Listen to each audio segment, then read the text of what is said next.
43 రోజుల పాటు ఇలా చేస్తే ధనవంతులు అవుతారు. ఏం చేయాలంటే వేద జ్యోతిష్య శాస్త్రంలో శుక్రుడిని చాలా ముఖ్యమైన శుభగ్రహంగా పరిగణిస్తారు. సంపద, కీర్తి, ఆనందం, అందం, ప్రేమ వంటి జీవితంలోని ముఖ్యమైన అంశాలపై శుక్రగ్రహం అత్యంత ప్రత్యక్ష ప్రభావాన్ని చూపిస్తుంది. జ్యోతిష్యుల అభిప్రాయం ప్రకారం జాతకంలో శుక్రుని స్థానం కారణంగా గ్రహ ప్రభావం వ్యక్తి జీవితంలో చాలా రకాలుగా కనిపిస్తుంది. జాతకంలో శుక్రుడు శుభప్రదంగా బలంగా ఉండడం వల్ల వ్యక్తికి ఎప్పుడూ సంపద, ఆస్తి, కీర్తి కొరత ఉండదని చెప్తుంటారు. శుక్రుని బలం వల్ల జీవితంలోని అన్ని భౌతిక సుఖాలు లభిస్తాయి. శుక్రుడు ఎప్పుడు అశుభం? వేద జ్యోతిష్య ప్రకారం జాతకంలో బలహీనమైన శుక్రుడు కారణంగా ఉత్తమ ఫలితాలను పొందలేరు.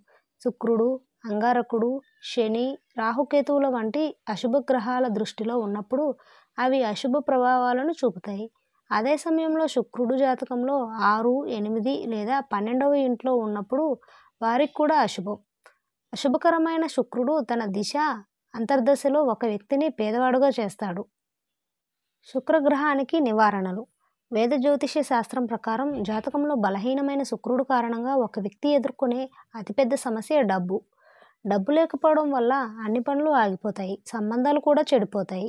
వేద జ్యోతిష్య శాస్త్రంలో దెబ్బతిన్న శుక్రుడిని నయం చేయడానికి ఉత్తమ పరిష్కారం ఈ గ్రహం రత్నాన్ని ధరించడం. వజ్రం శుక్రుని ప్రధాన రత్నం. అయితే ఇది చాలా ఖరీదైనది కాబట్టి ప్రతి ఒక్కరూ దానిని ధరించలేరు. రత్నాలు ధరించకుండా ధనవంతులు అవ్వండి.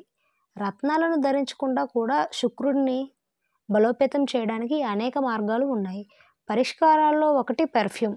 ఇది చాలా శక్తివంతమైన నివారణగా పరిగణించబడుతుంది. లాల్ కితాబ్లో కూడా దీన్ని గురించి చర్చించారు. ఈ పరిహారం ఎలా చేయాలో తెలుసుకుందాం.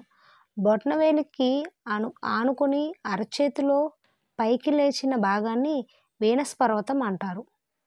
2 చేతులతో కూడిన ఈ పర్వతంపై కనీసం 43 రోజుల పాటు పరిమళాన్ని పూయండి. గంధం, గులాబీ, మొగ్రాల పరిమళం ఉత్తమమైనదిగా పరిగణించబడుతుంది.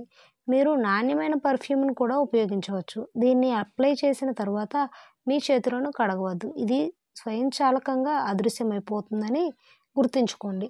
ఈ పరిహారంతో కొద్ది రోజుల్లోనే డబ్బు స్వయంచాలకంగా వ్యక్తికి రావడం ప్రారంభమవుతుంది.